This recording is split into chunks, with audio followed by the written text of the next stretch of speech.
Kidnapped, walking the scene with you in old flicks from the 90s. So keen, the VHS Club, they're the talk of the town. Breaking it down, spreading nostalgia all around. Moving and grooving to the synth-pop sound. Their insights so fresh, painting pictures profound. From Pulp Fiction to Clueless, they know it all. The genuine love for movies stands tall. Unfolding memories on that VHS screen, talking about classics like you've never seen. Katie with her charm, Matt with that wit. Together they make the VHS Club legit.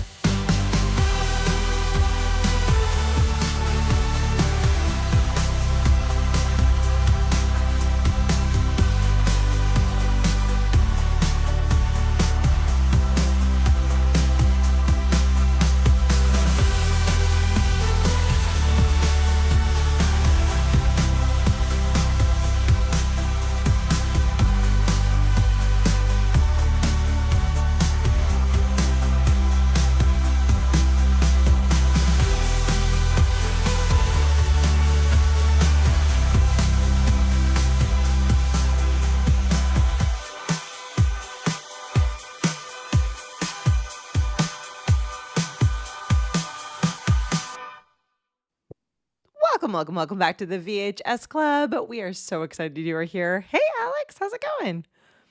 Hey, how are you? I'm great. I am so delighted that you're here tonight and doubly excited that you chose Major League to review because it's been forever since I've seen this one. So I'm just, yeah, it's just been a fun week of diving back into this movie and checking out all things baseball and comedy and 80s. I keep wanting to say 90s because it's right on that cusp, 1989. It is. I think it was in '89, right? Yeah, 89. Yeah, it's great for a whole bunch of reasons, which we'll get into. But it's just such an iconic movie. So many people have the quotes in their lexicon, and they don't even realize it. So I love when that. talking and you're asking for a movie, it's like the first one that came up. So I'm all pumped up to talk a little Major League. Well, awesome. Well, I'm so glad that you're here. I'm thrilled that everyone is hanging out with us in the live studio audience. If you're here in our live studio audience, you can feel free to share your thoughts and feelings and favorite quotes and questions and all of that. And if you're listening or watching later, definitely feel free to do the same. Drop those questions and comments and How dare everything. them. And we follow right along for all of it. So thank you for spending time with us. Alex, I think we should just kick it off. Do you want to give a brief synopsis on what this movie is about? If not, I have one planned, but I figure I'd give you the option. Well, I'll try to do the best I can Okay. and see how close I come. So Cleveland, a little backstory on the movie. Up until the Cleveland Cavaliers won the NBA championship, Cleveland has been known as a city of not that much success. And Cleveland hasn't won a World Series since 19 something, 18, whatever, something. It's been a very long time. And because of that, the person that actually wrote this was a Cleveland native, and he wanted to have a feel-good story with his favorite team. Mm-hmm. So the premise of the story is the owner of the Cleveland Indians just inherited it after the owner had died. She's a showgirl, and she hates Cleveland for every reason under the sun. It's cold. The building is miserable. She wants to leave. So if she gets less than 800,000 attendance for the year, she can move to Miami. So she creates this team of misfit toys to loot. And unfortunately for her, they end up gelling and doing great things. And they all bond because of her meddling. And I think I kind of synopsed it, Yeah. if that's the right word. you, I synopsed kind it. of reviewed it. I kind of reviewed it as much as I could. And what did I miss? No, I think you've got it here. So I asked my friend ChatGPT to give me a quick synopsis of what it's about. It says Major League from 1989, and then it says when the new owner of the Cleveland Indians puts together a team of misfits with the goal of finishing dead last and relocating the franchise, the ragtag players have other plans in mind. Led by a washed-up catcher, a hotshot pitcher with control issues, and a speedy outfielder with something to prove, the team defies the odds and their owner in this classic underdog sports comedy packed with big laughs, wild antics, and a whole lot of heart. nothing, You know, nothing like a perfect summary from our from our AI but you know what friends. though? I have to say, this is a really, it comes close to a perfect movie. It really, it really does. I like, and you and I were talking before we jumped on, and I admitted to you, and I'll admit to everyone here watching that I am not. Oh, I think I've said this for previous sports movies we've done, but I'm not an overly sporty person, and I'm definitely like I have like levels of nostalgia for going to and being at baseball games, but I'm definitely not a baseball person. I couldn't tell you any stats. I can give a basic knowledge of how the game works, but this one there's something about an underdog story, and there is just something sort of very charming and wonderful about this team and the collaboration and the silliness of it all. And so it does, yeah, I don't know, I think even if I you're will say not a this sports though, person, this is a great movie regardless. if you ask any sports, anybody that's ever played sports, Yeah. one of the and they've done this with a lot of professionals. One of the things that most people will miss the most isn't the game so much, but the Yeah. camaraderie. And Yeah. this and Bull Durham are the two that kind of show sports camaraderie better than any. And I'm not a huge baseball person. I mean, full disclosure, I don't like the Indians. I'm a Yankees fan, so I do have my problem with this movie, and I say that in air quotes. I mean, I have probably seen this movie more than 1,000 times. Wow. And the wait, I would watch it every single day during the summer that it came when it came on VHS. My friends and I would watch it every single day. It is Wow. it is and like I said, it's not about baseball Yeah. as much as guys being guys and having fun and having a goal and just I mean, the actors in it are just it was a ragtag perfect group of people. And for some of them, which we'll go into, I Mhm. mean, it was Rene Russo's first movie. Yep. I mean, it was like, Tom Berenger's in it. It was Dennis Haysbert's first movie. And these are like such iconic people. And I just,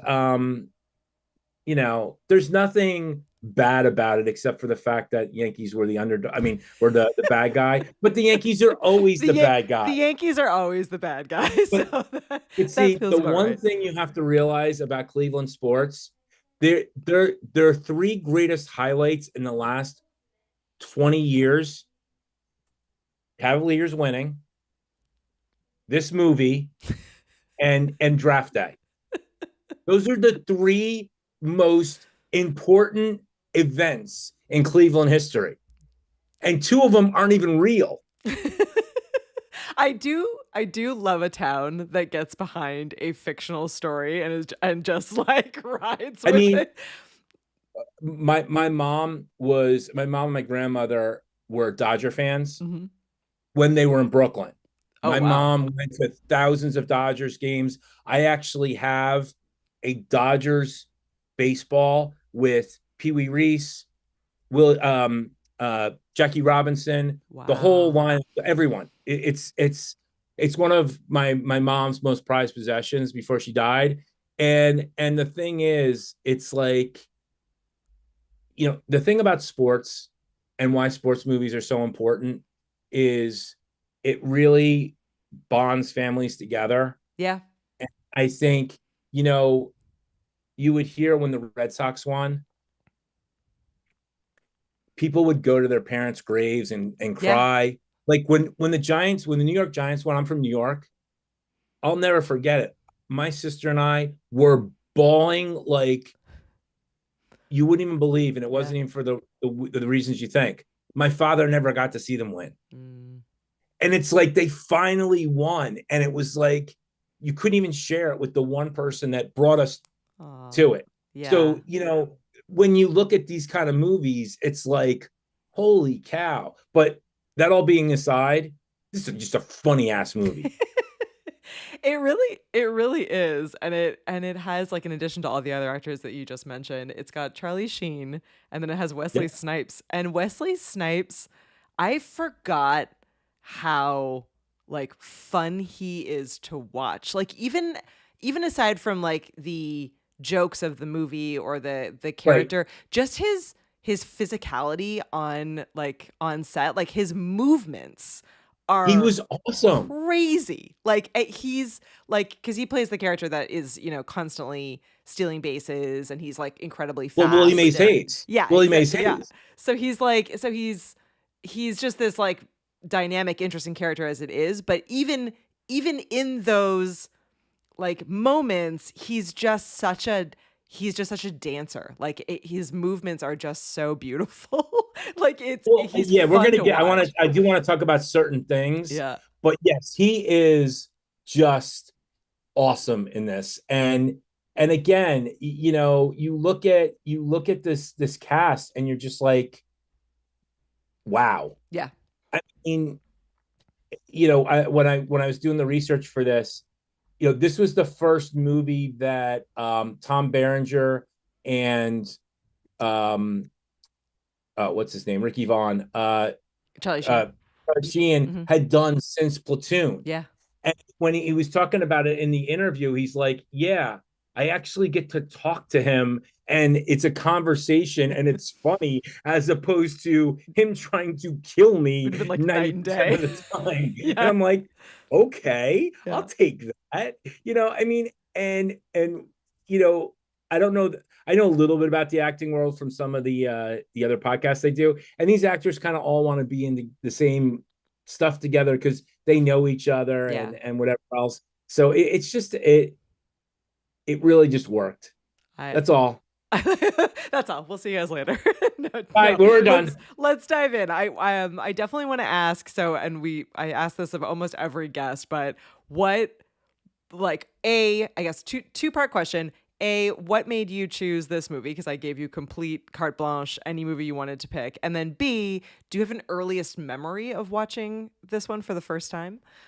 Well, like I said, I don't know if I watched it in the movies or not, but I go back to what I originally said.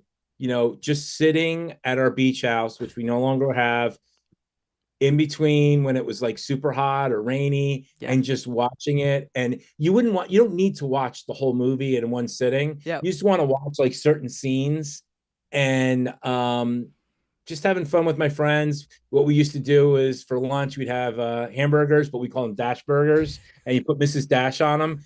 I've got to tell you, the greatest thing ever. And we'd have our Dash burgers, watch a little of the movie. And then once it cooled down a little, we'd go back out. And, we were 90, we were Gen Xers. So we didn't have to be back until dark kind of Yo, thing. the streetlights came on. And, Yeah. yeah, until the streetlights came on. And away you go. And what was the other part of the question? I'm sorry. No, I mean, I think you answered it. I wanted to know why you picked this one, and did you have a first memory of watching it for the first time? Yeah, no, I mean, just because it's a fun movie, Yeah. and I kind of watched what the other kind of movies that you do, and just wanted to kind of. There wasn't a lot of research I had to do. It wasn't like pulling my arm. Oh darn, I gotta watch this thing again. But I hadn't watched it in a while. Yeah. But I say it's like I said, a lot of the lines are in my vocabulary, Yeah. so it's just weird because I mean, you don't want to sit next to somebody that knows all the lines because they're annoying, and I know I'm annoying when it comes to this movie. No, I think that's the fun of the show, is getting to be a little annoying about our favorite movies. No, It's but I'm just saying when I'm watching it with somebody, Yeah. you're like, and then you start to, oh, Yeah. but if they're not used to it, so yeah, so that's my story, and I'm sticking to it. I love it. I love it. So do you have a favorite character, and why? I do and don't. I mean, how can you not love Tom Berenger? Mm. I mean, you got to love him. But again, I got my Ricky Vaughn shirt. I love Pedro Serrano. Um, Obviously, how do you not love Bob Uecker? I Mm. mean, he basically is Mr. Baseball. Yeah, and But he's got the like I did a quick search and the most iconic quote according to the internet from this movie is his. So it's just a bit he has many, outside. just a Just a bit bit outside. outside. And I mean, I love the manager Yeah. because he was in a lot of westerns. But I mean, he has another iconic line. When he's talking about when he's getting the job. Yeah, I got somebody on the other line with some white walls. I'll give you a call back. Um, I mean, they all have their own things that I love about Yeah. them. From Willie Mays Hayes Oh, yeah. to Ed Harris. I mean, the guy that plays Ed Harris is in Hoosiers. He's in a whole bunch of movies. He always plays the bad guy kind of thing. Yeah. It's just like I said, just too many to decide. So I'm just gonna say yes. Yeah. Yes. All of the actors. Did you Exactly. so as I said, I've probably seen this movie maybe twice, three times at a max. It's like it's one that and I certainly have not seen it in a very long time. So putting it back in, I was like, oh yeah, okay. I'm remembering parts of this, and Yeah. then I was just like thoroughly enjoying myself. But I definitely Right. had this moment that and have you seen Ted Lasso? Oh my God, I'm a big Ted Lasso fan. Okay, so did you feel so like watching it this time around? And I couldn't like clearly remember the last time I had seen it, but I was like, wow, this storyline is actually really similar to like Yeah. the Ted Lasso storyline where it was, and of course the like quote unquote evil owner of the team in this Yeah. movie is not as likable as the owner in Ted Lasso becomes, but it was interesting to kind of see that storyline and that trope kind of in this different You know way, what? slightly different way, and I really enjoyed it. It was like it kind of connected me to how much I love Ted Lasso, and I was just like, oh, this is kind of what makes a team like come to life, and each of these individual characters like want to work together and become friends, and I think it worked really really well in this story. I think that good writing Hmm. and you're pulling on some heartstrings. I Yeah. love Ted Lasso. I mean, I watch it probably. People watch Friends all the time. Yeah. I go to sleep to Ted Lasso, and there is so many Easter eggs in that show, Yeah. and it does have a lot of Ted Lasso in it. But good comedy is just good comedy, Yeah. and you could pick any sports movie that's like that. You could say the same thing. Oh, I think I lost your audio, It helps if Alex. you Oh, don't you're back. actually. There you go. It helps if you don't mute yourself Yep. by mistake. Go You gotta love live television. ahead. But no, but it's when you have good writing and you have good Easter eggs, it just makes it so much better. And I do a lot of lives with my podcasting, and just like we're doing today. And I gotta tell you, one of the reasons why this movie is so good is because of Bob Uecker, because he improved 90% of it, Hmm. and that's the good stuff. Yeah. And when you have a Ted Lasso where the writers are, not just Brett wasn't, but you've got SNL type writers Hmm. where you've got to have good hits. And I mean, his uncle was Norm from Cheers, so he comes from a really big comedy family where you know how to set people up. It just makes it's like dessert on the eyes and the ears. I mean, really, it's just like we're in such a time, and I don't think it's just now. People bust their ass doing all this other kind of stuff. You just want to release, and that's what it's just like. You're just relaxing. Yeah. That Yeah. makes sense. No, I think it absolutely makes sense. And I think there's something about like an ensemble, like cast and characters like this. Again, like there's just something about the fact that they're the underdogs, the fact that they're almost like these kind of stereotypes of themselves. It's funny, but it's also really heartwarming, and I think sometimes that's hard to pull off, and for it to actually be genuinely funny as well as heartwarming. So I think both this movie and Ted Lasso actually really pull that off fairly well. So I wonder how much of it is kind of that sports underlying, like something about the team building and teams in sports. I think really can be a great kind of connection point for that. Well, Because Sandlot is also, like I said, we reviewed Sandlot a few months back now at this point, but that's a kid kind of version of a similar thing where it's got, the elements of the underdog. It's got like oh, the of character, course. the characters kind of all becoming friends and growing together as a team, and and a lot of that kind of comedy as well. So it's a sports movie can be done really well, I think, and this one's a great example of it. I think, team sports are so important to life. Mm-hmm. It's not by accident that people that are recruited for high paying jobs are Division 1 athletes Mm-hmm. and people that are in the military. Mm-hmm.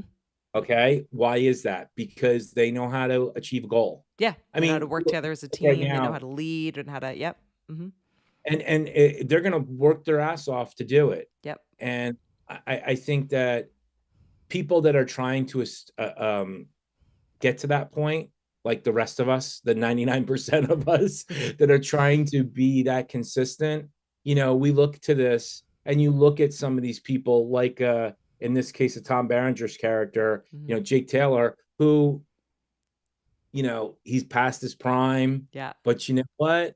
He still has a little left in there. You've got the younger guy, like, Ricky Vaughn, Mm-hmm. who doesn't know what he doesn't know.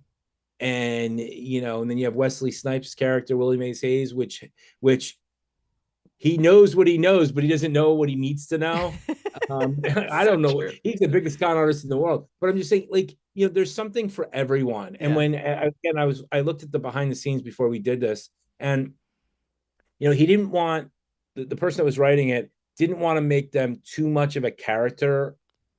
They wanted to make it authentic. Yeah. So they were really kind of like a combination of a bunch of different people. Mm-hmm. Each character was a bunch of different people in the major leagues. And that's why, like, someone that isn't a Cleveland fan but is a baseball fan can kind of not knowingly will see something that they like. Yeah. And I think that's what just makes it so much fun. Yeah. It There's is. something for everyone. It is interesting because I read in an article about this movie that the team that made it there was some concern that would people who are not baseball fans or sports fans Right. sit through like a movie that is so kind of like baseball and sports heavy. And I think it's I'm glad that they did it anyway, and who knows what hoops they had to jump through to get approval to do it. Right. Because I do think that they proved out that you absolutely can make a movie, and there's obviously been a ton since, and even a few before that that people just thoroughly enjoy, whether or not they care at all about sports. So and I think that's really goes to the writing, goes to the acting, and how they pulled it together. To your point, I was looking at the behind the scenes, and they said people don't watch baseball movies; they go to the ballpark. Yeah. Well, you know what? Sometimes people don't go to the ballpark because they don't want. Again, movies. I mean, you probably how many episodes have you had? I think we're 100, on 500? No, I think we're on 89, 90. We're approaching Okay. 100. And there's only a couple of tropes. Mm-hmm. I think there's like 5 different types of stories. Mm-hmm. And an underdog story, is an underdog story. It just happens to be wrapped around baseball versus football versus, a stone went to a giant's head. You know what I mean? Yeah. Like it's an underdog story. So I think, yes, it's a baseball movie, but I think it's more than that. Yeah. You don't have to like baseball to like this movie. No, not at all. All right. Well, so let's talk about some of the moments in this movie. Do you have a favorite scene? Well, I have many favorite I know it's so scenes. hard to pick. It's so hard to pick. I mean, obviously the culmination of the whole entire movie is when Ricky Vaughn comes out in the ninth inning and the whole entire place is singing Wild Thing. Is singing Wild Thing. And it's just like when they did that, first off, they didn't do it in Cleveland Stadium because it was a scheduling problem. So they did it in Milwaukee Stadium. Mm-hmm. And they said that all those people, women / kids, they all just went nuts. And it was prompted, but it wasn't prompted. Yeah. And it was just like, that's how crazy it was. To the point today, if you watch a baseball game, when a reliever comes out, that's why they have the music that they do, is because of this movie. Wow, that is so cool. And, yeah, there's something with the music with it that just like the excitement of it's so fun. I mean, I still get goosebumps thinking about it when he comes out. It's just like, if you're a Yankee fan, Enter Sandman. I mean, nobody heard that. I mean, nobody really cared about that song until Mariano Rivera came out to it. Well, it's like it's an auditory cue, right? Like you I know it's like everybody like, he's coming, and everybody starts banging. Yeah. I mean, I haven't been to a lot of Yankee games in my life, but when I happen to be in a couple when he was there, the place just starts rocking, and you're just like so pumped up. Yeah, and it's just, I mean, that's one of the many scenes that I love. What about you? Yeah, I mean, obviously, like, the final scenes are great. I actually like and I just because of the ridiculousness of it, I love a comedy, but I do love in like the later scenes where she realizes that they're winning and she's like super upset, and then the manager next to is like won't sit back down. Like he just sticks out his he gives her a raspberry, which is fantastic. I love that. I love most of the scenes with her as kind of the bad guy. I think is fantastic. I like where she comes in to the locker room and they're like in the middle of, they have like no towels and no hot water, and she's like been punishing them basically so that they'll do worse. And the manager's like, I'm too old to go in the lockers. And doors behind the locker. Yeah, it's so like I love that scene. I love that he challenges her completely naked because there's no towels left, and he just doesn't care at all. I love that. Wesley Snipes is so fit. Like any scene that he's in. I love the one where they're all recording for the advertisement, and so they're like, the American Express card. Yeah, you don't know who we are, like, and they're all wearing like their baseball caps, and then Wesley Snipes like slides in, and he's basically doing like the splits like as he's sliding in, and everything about it is just so like his line, his like facial reactions, and just the fact that he's like literally like basically doing the splits as he slides in is just fantastic. Don't leave home without it. Don't leave home without it. Yeah, don't steal home without it. I don't like it's all of those moments that I think are fantastic.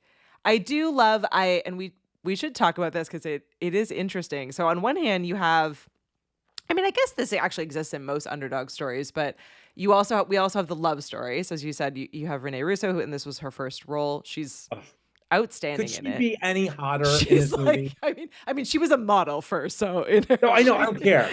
She's fantastic in this. God damn. Oh, she's so beautiful, and so like she just has such a great presence. But I do love the scene where she's in the restaurant with who we find out is her fiance, and he call like and Tom Berenger's character calls to try to get her to come away, and the love story that grows between them I think is really sweet. And I love that it doesn't, like, I love a love story, but also I like that it doesn't take over the entire movie. Like it's one element of it without it like taking away from any of the other characters or from the story, which is great. You make such a great point with that, because it was just enough. Mm-hmm. Yeah, and it carries through. Like, I mean, it goes like all the way to the end, and she ends up. Spoilers. She ends up with him, and it all does this. Yeah, and she shows him that she doesn't have her engagement ring anymore, and but it's not. I just thought it was like just enough to make you go like yay, without it being taking over, because there are so many different characters, and his like, and they're all kind of on their their growth journey through this movie, Right. like as a team, but as individuals as well. So I like that they put it in, and I like that it didn't take over the entire I story. like the scene right before that when they're all sitting down, the three of them, and so they finally made the team. They're at this nice French restaurant because it's in French, because Wesley Snipes has to say that. And then, of course, Ricky Vaughn has to say, I look like a banker in this. And he's got the ripped things and the tie with no collared shirt. Like, you don't. You don't look like a banker. And then Tom Berenger's like, there's my wife. And Wesley Snipes is like, does she know that? Oh, she's going to be my wife.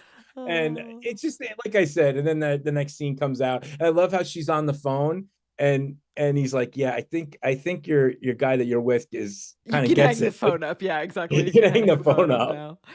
Oh yeah. I had a humiliating moment in my mind while watching that scene, because so she in that scene, they're having this like moment. They haven't seen each other in a while, and they have this history together, and he asks for her phone number, and he's got like a piece of paper and a pen out to write it, and she like won't give him the phone number, and then she finally gives him the phone number, which of course is 555, typical Right. like movie phone number. And I was like, for a moment, I was like, the phone's right there, just pick up and call to see if it's the real number. And then I was like, oh, but it's 1989, so Well, no, that's she the doesn't funny have part. a cell phone, so you can't Right. you can't call to prove that she's giving you a fake number, which she clearly has. But that's how it's kind of aged, but that's what makes it so great. yeah. And it's like an auto body place. I had a moment where I was just like, oh yeah, and then of course it's an auto body place, and I love how he's like, does she potentially work there? And the guy's like, no, she does not. I mean, speaking of aging, do you think we talk about this a lot, like on this show? Do you think, other than, obviously we've had a lot of conversation over the last years about whether or not it's appropriate to call the team the Indians, but that aside, we don't need to get into all of that. Well, no, they actually changed the name. They did change the name, but do you think, like, other than all that stuff, do you think this movie holds up? Do you think like it aged well? I will say this. I have a hard time answering this question because I'm a Gen Xer. So You're like, there's hell yeah, it did. Yeah. I mean, there's no way this aged well in so many ways. Like, okay, the phone, the way they have to tear off the poster of the owner who used to be a showgirl. Yeah. I mean, again, I don't know. I think you could maybe do that now, but it's bad, man. It's just bad. I think you might be able. So yeah, it's funny. I had forgotten about that moment. So if you haven't, this is the problem, and this is why I really am happy I was born when I was. Like, this was such a great time. Mm-hmm. That 10, whatever, 20 years. I mean, you look at something like The Breakfast Club. Mm-hmm. You cannot make that movie. Yeah, that today. one does not hold up, unfortunately. But you know what? Yeah, it's still it was and it is. Yeah. An important movie. Yep. They don't hold up. I mean, does this hold up? Yeah, because it's a raunchy guys kind of movie that women are still gonna like. Yeah, because it has something for everybody. It's funny, like I asked the question, and then I thought in my mind, like, do I actually think it held up? And I didn't, even though I literally just finished watching before we jumped on. I didn't remember the scene where they're like peeling like the 30 whatever pieces of like stickers that are over top to basically strip the owner of the team down to nothing as a show that they're winning and that they. But I don't find that like.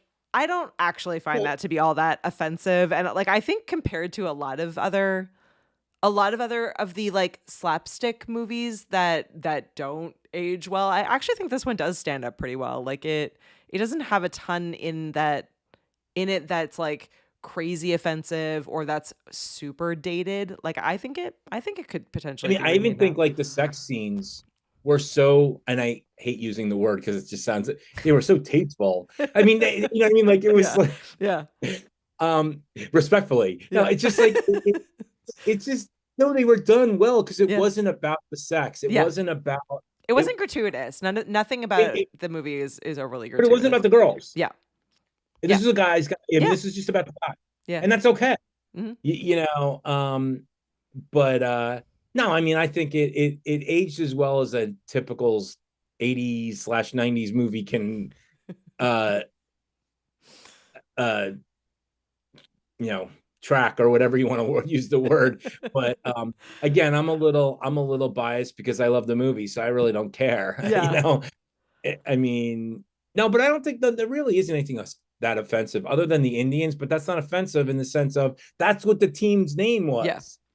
Yeah. And the sad part is the really sad part about the whole Indians name is it's probably the least offensive name. And I'm gonna explain why. If you actually go back and know why they're called the Indians, it Mm. was actually after a player that did some amazing things. Mm. It wasn't for this Appropriation. it shouldn't have been Yeah. canceled, Yeah. but whatever. That's a whole nother conversation, and that's not what we're here for. Yeah. But That's a tricky no, one. I wish the listeners, if you ever go back and know why it was called the Indians, it's actually a fascinating story. Huh. Interesting. I will. I love to geek out over some of the history stuff, so I'll have to go back and Yeah. take a look into it. Did watching this movie make you even just a little bit more of an Indians fan? I know your Oh God, team. no. You're like, no, No, hell no. I'm a fan of this team. This pretend team. Yes. Okay. Yeah. Let me tell you, it's like Ted Lasso. I want to root for. I would buy a Richmond jersey even if they didn't have those players on it right now. Oh yeah. But there is no Richmond, and there is no, because they made it so authentic. Yeah. Like, this is why Cleveland, till this day, people still buy Ricky Vaughn jerseys. They still buy these guys' jerseys. You know why? Because one, they got nothing else to cheer for. It's the last time they won the World Series. and two, it's just such a great story. Yeah. Who doesn't want to, be part of, like, attach themselves to Wild Thing? Mm-hmm. Yeah. So yeah, It is. it's close. I'm a Yankees fan. I mean, this is the only non-Yankees garb I'll ever wear. I mean, not because I'm such a passionate Yankees fan. I couldn't even tell you the whole lineup. It's been so long since I've seen a whole game. But like that's who I follow. Yeah. Yeah. So. I'm with you on that. I agree that like when I have moments of just being really obsessive with things in pop, whether it's a movie or a book or a TV series or what have you. I would totally buy a Richmond jersey or be like all in on, on supporting this fake team. So I had a chance to meet Smalls from Sandlot. Oh, did you really? That's so fun. Yeah, I met him he was like, he couldn't be any nicer. Oh, I mean, that's they're all awesome. I mean, but I had one of those shirts, "You're Killing Me" Smalls, and my daughter had the shirt Smalls. Mm-hmm. And I mean, it was just like, it's just one of those things. I mean, I like getting into it like that. And if you want to have fun with it, that's what it's all about. Yeah. These movies, and I don't and what makes me kind of really upset is I know there are some movies that are still great movies after this time. Yeah. But it just seems like the rom-coms and these type of comedies just aren't made anymore. Yeah, they I know we had that conversation about, I can't remember, one of our past episodes recently. We were talking about slapstick movies, which are like one of my favorite genres. Like I love a good slapstick movie, but they are highly offensive, and like so they're just like similar to that. They're just not made very often anymore. And we're starting to see a little bit more of a resurgence, and I hope that they will make more of these kinds of movies. Like I also feel like I guess there are a few. Like I even think about like my own kids. Like we grew up on like Goonies, Sandlot, Now and Then, like all these kinds of like iconic like gangs of groups, teams of kids movies, and and I don't think I can't think of a movie that I've watched like with my kid with either of my kids where there is that level of Would you consider Ted Lasso a slapstick? No, I don't think I would consider it a slapstick. I mean, would you consider it, because you brought it up before, would you consider it the same level as Major League? And the reason I say that is because it's probably one of the closest Yeah, things I think I modern would. day. Yeah. So maybe if you consider Major League slapstick, then you might want to consider Ted Lasso slapstick. I mean, I think they're along the same lines in Yeah. the sense of comedy. And I mean, I think the and two of them are along the same lines. I don't know if I would consider Major League as slapstick comedy, and I could totally be wrong. In my mind, I a don't know slap either. I'm just saying. yeah. I'm just asking if you can, if since you consider them the same Yeah. level, you know, could they do a movie like this today? Yes, Yeah. because they did a series. Because they did it. Yeah, exactly. I think they could do a movie like that. I mean, they're releasing a new version of Naked Gun, which I think is absolutely a slapstick An movie. airplane. An airplane, and so the I mean, airplane like, come again, on. like yeah, Talk about something that didn't age well. yeah. So we'll I see what mean, happens on the other side. oh my God, that kid. Oh my God, oh. There is just so many things. I'm sorry we're off topic, but oh my God, like I mean the police would just like the moral police couldn't handle half of the stuff. No, Or like Blazing Saddles, you couldn't Blazing even Saddles. Yeah, today. that's another Sorry, one. it's just like it's just interesting because I think sports movies can have the most leeway because Mm, of the nature of what it is, that's a whether good it's point. boys or girls, Yep. men or women.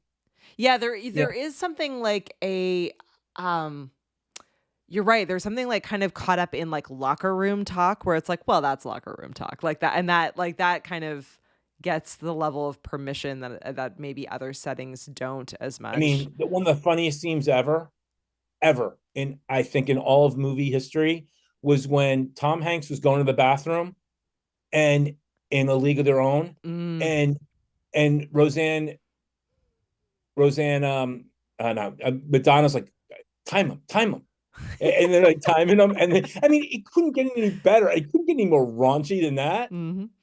And he's like, good peeing, and it's like, yeah, if you're gonna do something, do it right, you know. I mean, it was just like awful, but it's just it's what I think you need. I don't know, maybe I'm wrong because I'm getting old or whatever, but I just think that it's just so much fun to kind of just let your hair down Yeah. and so to speak, since I am still trying to let it down. Um and have some fun with it. Absolutely. Absolutely. All right, well, we should shoot through some facts. So I Oh, collected okay. I collected 5 that I thought were interesting, but feel free if Please. there's some additional ones. So did you know that Charlie Sheen was actually a pitcher? So he played baseball in high school and could actually throw in the mid 80s miles per hour. So a lot of what you see on screen is real, but he was taking steroids for this movie, which I Yes, think is please. I mean, maybe back then it was like fine, and obviously Charlie Sheen has had moments in time, but I was like, oh wow, all right, let's just take Well, some steroids for this movie. to that point, if you notice, when they talked about the behind the scenes, when they show pitching, they're actually showing a full body, which they don't normally do if it's an actor who can't pitch. So Hmm. that actually gave them more license to do more Better things. scenes, He said yeah. he was throwing like in the 80s, Crazy. which is That's pretty amazing considering.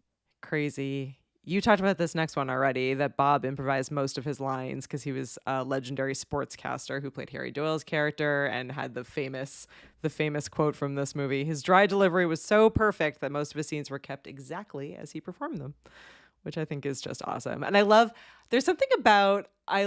when like a directorial team or a producer are like, nope, like this role needs to be played by this particular person. There's just something I think really special about that when they pull that off and when they give that person license to just like be their Absolutely. sparkly selves. And so I don't know. I thought he was so funny, and I think that like that the character of the announcer is so valuable to story to like to moving the story forward in this movie. Like he's so kind of like, you know, when you first kind of see the team and you first see him, like the stadium is empty. He's got that like hilarious scene where he's holding the mic and he's like, listen to the crowd go wild. And he's holding it up and there's like six people who are just angry at the world.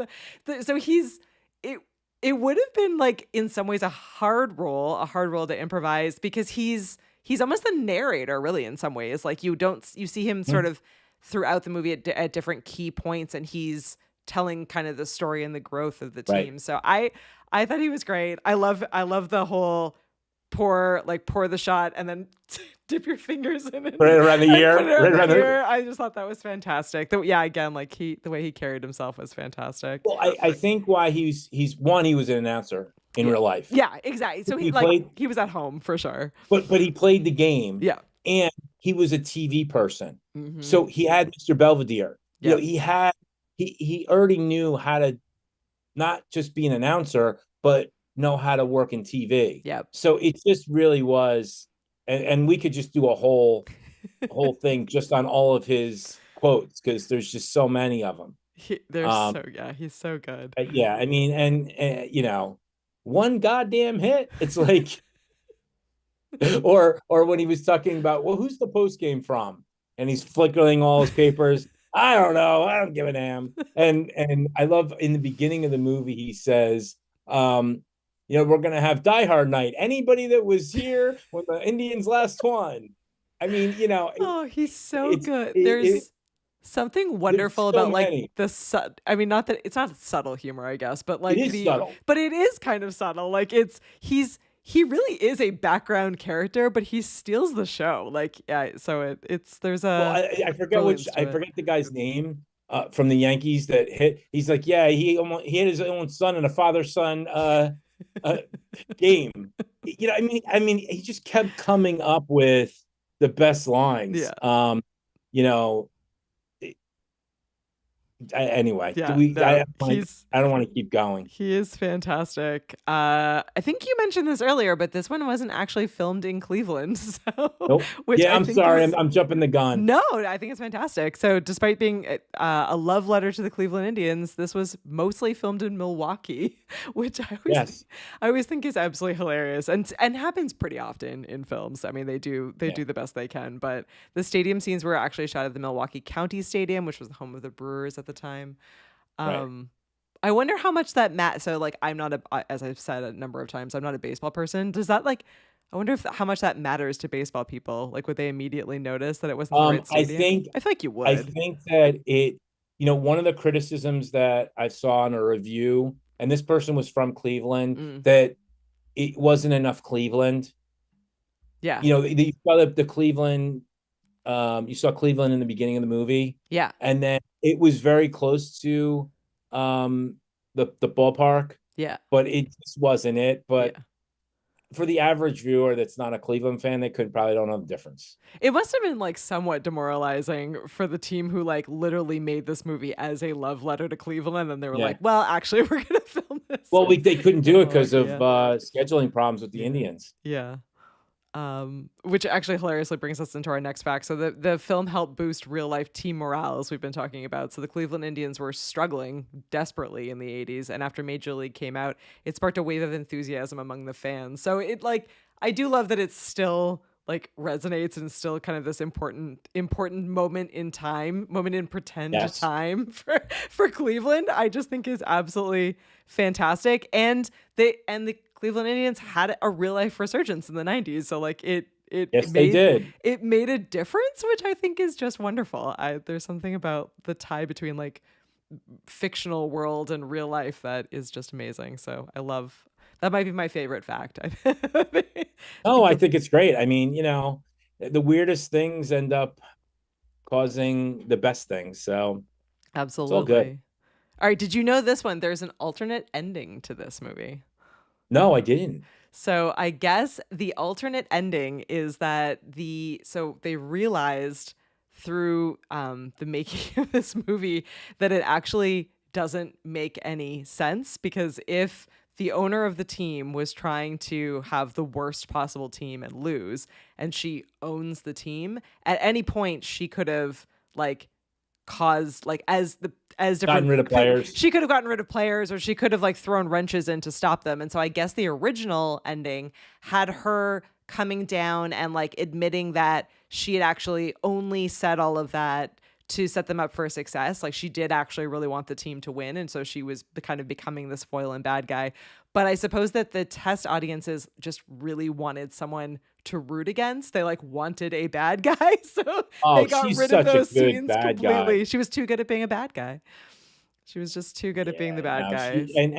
she's recently died. I mean, she's been dead a couple of years now. Oh, she was And great in it. I thought she was just again like carried herself. I think that the highest compliment I can give this movie is that there's, in my mind, no lead actor in this movie. Like literally every character charmed me in some way or another, and like I didn't feel like anyone was better or more important or special than the other. Like all the way down to the smallest background characters all just really carried themselves beautifully in oh this. yeah, no, everybody did. So I mean, that's the problem when you said who's your favorite. It's Yeah. like I them all for their own reasons. Yeah, usually I have a They're- favorite character, and I really like I would struggle in this one.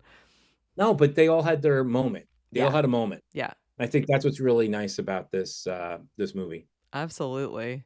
Well, I didn't ask you this before you jumped on, and and as I often joke with people, it doesn't really matter because all of our rating system is based entirely on my personal feelings. But what are your feelings if you had to rate this one 1 through 5? What's your rating system? So it's 1 through 5, and we rate in potatoes instead of stars. And there's no rhyme or reason behind it. It's 5 is good, or five is the absolute best, and 1 is awful. I don't think we've ever given 0 potatoes, but I suppose we could. Oh, I'm giving it 6. You're giving it 6. Oh, you're going all the way up. All right. Oh, please. I mean, come on. This is And it's then- no Top Gun, which is the greatest movie ever made, but Ooh, we haven't done Top Gun yet. That's a good one. I mean, that's it's something for everybody. But no, I mean it's great. It's one of my favorites. I could get into all the different lines. I mean, we didn't even get into Pedro Serrano's lines alone. Hats for bats.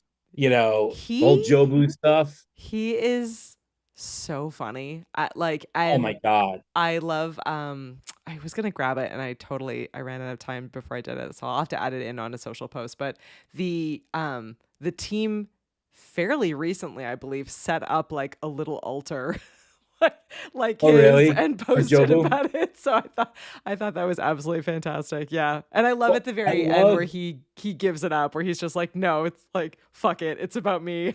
No, Yeah. you don't help me, Jobu. I say fuck you. I say fuck you, Jobu. And then he hits the home run.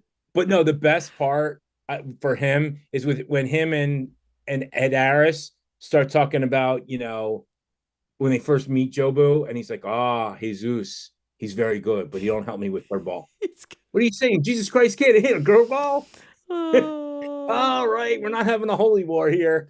I love it. Yeah. No. I mean, I really kind of want a Jobu like little statue somewhere here, but I need to look. I can't. I don't want to mess with fate. I know. But yeah. True story. No, but I did want to go back to the beginning of the movie because I think that when Tom Berenger's character first gets introduced, when Jake gets introduced, he's in the Mexican League, and he gets the phone call, and whoever Tolbert is, Tolbert, why? If you're gonna at least do this, make it because of the Yankees, because he thought it was a joke.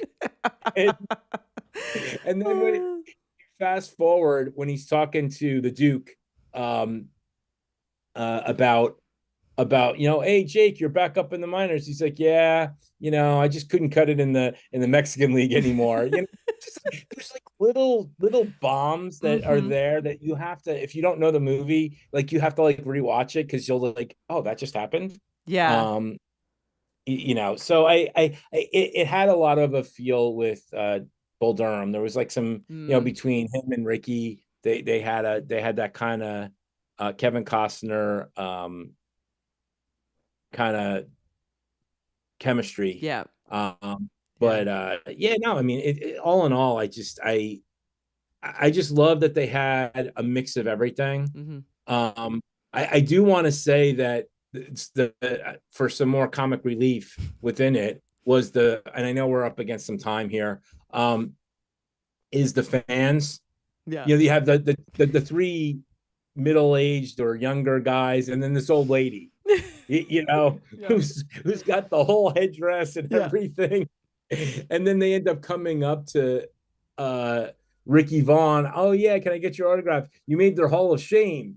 And he's like, oh, this is great being famous kind of stuff. But Yeah, no, the but fans are fantastic. They really are. They're I great. Again, mean, like every I, character all the way through, like even the smallest, most minor character. I think you're absolutely right in that a really well done movie, you do need to see it a few times to be able to catch the layers of it. And this one is a great example of that. Like you really need to there's you could thoroughly enjoy it the first time, and then when you see it the second time have a completely different like right. level of appreciation and experience with it, which I think is makes I it. mean, I use this line all the time. It's when Lou Brown is like, we won a game today. If we win another, it will be a winning streak. It has happened before. You know, I mean, it's just like it's silly stuff like that. And the best line that I use all the time is when Jake is at Lynn's boyfriend's house Mm-hmm. and they're talking, and this old lady is like, the Indians still, I mean, Cleveland still has a baseball team. And Jake is like, uniforms and everything. You know, it's like, and it's so funny. I actually use that line like all the time. It's I just, love you it. know, it's just, again, anybody that's ever watched this movie, it can't put if it doesn't put a smile on your face, then you're not living. You Yeah. know, I mean, and if you can find like if it doesn't age well in your minds, then you got problems with life. this movie Because it's just this like, movie holds up. I think it does a really great job. We've convinced Josh. So Josh at the beginning of our episode said that he has not yet seen it, but he is giving it 4 baseballs for him to eventually watch it. So our rule on the show is if you haven't seen it, but we convince you by the end, then you can rate based on how much we convinced you. So we four well, baseball convinced Josh. I mean, you have to realize everything is built off of something else. Yeah. So if you like The Hangover and you like all that Hmm. kind of movie, this is kind of where some of the movies started. Yeah. And again, I'm not saying Hangover in any way, shape, or form. It has not, you know, Yeah. but I'm just saying, like, you know, you have the Porkies and all these type of Yep. movies, and then you have the Bull Durhams and this. I mean, it's kind of it's not raunchy, but it's not raunchy in a Yeah. way. And you know, what I find great about this, and I think I'm going to repeat myself, is they had something for everybody. Like every single character kind of checked the box, Yep. young, old, whatever. I Hmm. mean, the fact that you had, you know, Roger Dorn complaining about everything with the contract, and Lou Brown just, you know, whips it out and pisses on it and keeps on walking, doesn't even break a stride. It just like goes to show you, it's like, I'm not dealing with prima donnas. Yeah. You know, I mean, I don't have time for that. Mhm. But again, it just, like you said, Wesley Snipes and everybody else, it's just you know, he did such a great job. I don't know if you saw the new Coming to America, the second I one. haven't He yet. was in No. it. And you know something, there's just certain actors, you know, they still have it. You know what Yep. I mean? Like it doesn't matter the age. He just ages like fine wine. He might not pay his taxes, but he ages like fine wine, you know? Maybe it's because he doesn't And pay his taxes. He ages like that's probably why. But I mean, like I loved when he first got on base and he's like, I got 100 of these. This is my first walk to the Hall of Fame. and then And he's he like, and yeah, then that's he great. nails them or tacks them Oh, up I to know he his does it with wall. these Yeah. big ass nails, but he's like, before he even does that, he's like, oh, you're gonna go to the Hall of Fame with your shoe untied, and he's like, oh, and he looks down and he gets out, Yeah. and it's just like, it just makes it so much better. I mean, even on the first pitch, they're like, yay, all the guys next to Harry Doyle, and then he gets out, and they're all like, yeah, get lost or whatever.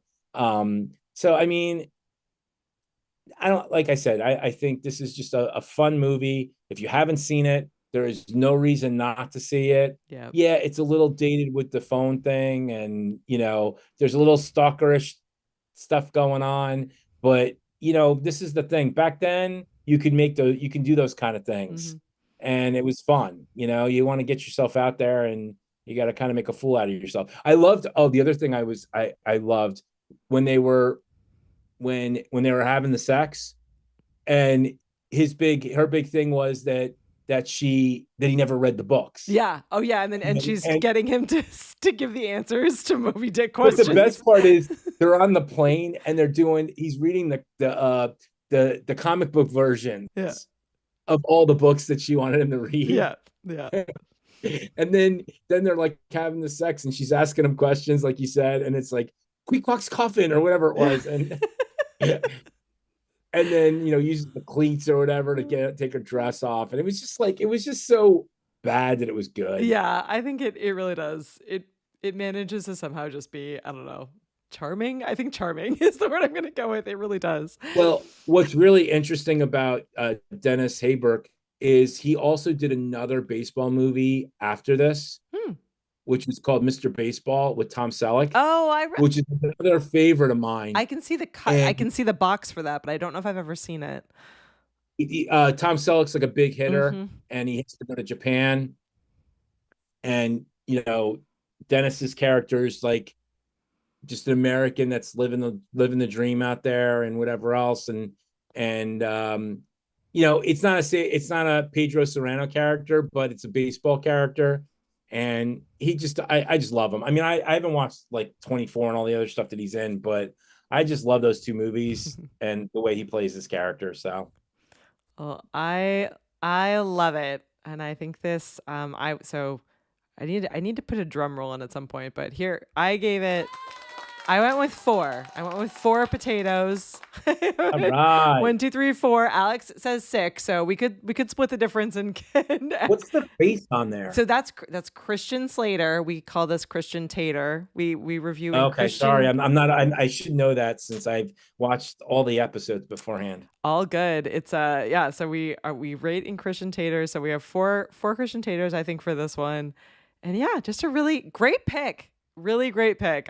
I really enjoyed getting to watch this one. It was like the perfect for this week, which has been kind of crazy and busy. And I was like, I don't know if I'm gonna pull it off. And it was literally, I finished maybe like an hour before we jumped on. So I made it. The problem with this movie is, we didn't even get into all the quotes that I would have loved to have gotten into. And it's just like, I'm so mad because of that. But at the same time, once you start watching it, you'll start quoting it and quoting it and quoting it because it's just so funny. It is really funny. And I hope people that haven't seen it, like, when you watch a movie, so like the movie So I Married an Axe Murderer. Oh, I love that I one. never liked that movie, right? Oh, I love that one. I watched it with my best friend. Yeah. And I got it then. And now it's one of my favorite movies ever. And it's funny because my wife is Scottish and her family is from Scotland. Yeah.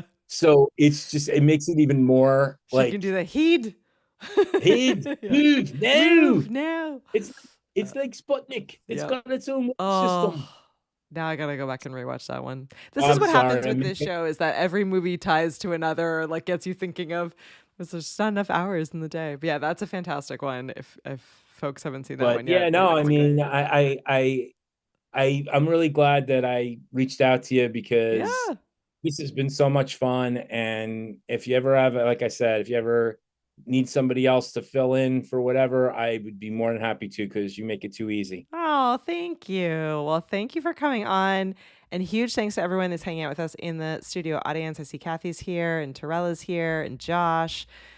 The whole gang, or most of the gang. I know Paul's traveling and Doc's traveling today, but thank you so much for hanging out in the live studio audience. If you are watching or listening later, we record the show most Thursdays at 9 p.m. Eastern on YouTube. We record it live, but you can listen and watch wherever your favorite podcast player is. We really appreciate all of the support. And you can swing on over to the VHSClubPod.com. We have the ability for you to leave voicemails, leave us a review, see our movie list, offer to come on and be a guest. We'd love to hear from everyone, have more guests on. We're going to be off next week and then back the following week. We're going to be talking about Kill Bill, And we have Mannequin Ooh. coming up. So we've got a lot of really fun, different movies we Oh haven't yeah, done because when you before. think of those two movies, they really is a lot of synergy. Yeah, a lot of similarities I between the mean, two. like it can't get any We're gonna go from diverse. one extreme to the other, and it's gonna be Yes, and then glorious. after that, we're going to be doing Faces of Death, Yeah, 1, 2, yeah, and 3. perfect. Yeah, And that's a deep dive for those of you that don't know what that is. Please, that's a total Gen X reference.